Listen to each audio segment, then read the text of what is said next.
C'est une maison que n'habite plus que le silence, et les rongeurs peut-être. Un vaisseau échoué dans l'herbe sèche, sans rien de triste cependant. Est-ce la grâce des beaux jours, des lumières qui s'invitent, filtrées par les grands arbres, et dansent, d'un mur à l'autre, ou simplement la grâce du lieu lui-même? Sans doute faudrait-il s'y installer à son tour pour comprendre, y déplier un lit de camp, s'allonger là où d'autres se sont couchés, il n'y a pas si longtemps. Ne rien faire d'autre que d'escorter sans bouger la fuite des heures, rester à l'affût du moindre craquement, apprivoiser l'invisible, se mettre peu à peu au diapason des absences. Prendre son temps, c'est bien ce qu'il faudrait. Mais l'estimation n'attend pas. Et ce n'est pas la seule à boucler.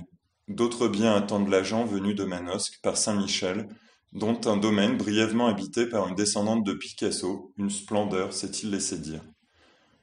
Ce n'est pas ce qui manque sous le ciel le plus pur de France. Des mâts princiers montés pierre par pierre, à partir de rien, des bergeries méconnaissables sous leurs charpentes d'acier brossé. Cette maison finira-t-elle aussi par ne plus se ressembler?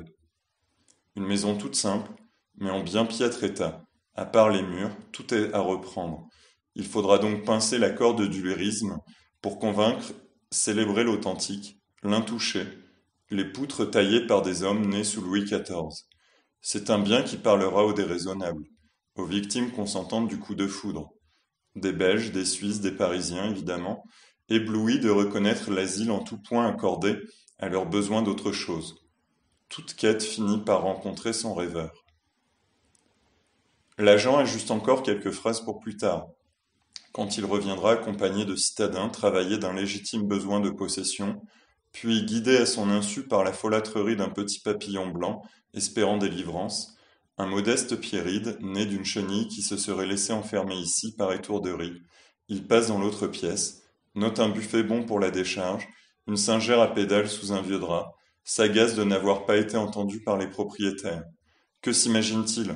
Que les maisons par ici partent en un claquement de doigts? C'était vrai il y a 10 ans. Ce qu'il lui faudrait maintenant, c'est une bière bien fraîche. Rassénéré par la vision du délice, l'agent monte vers l'ancien grenier. Le papillon aussi.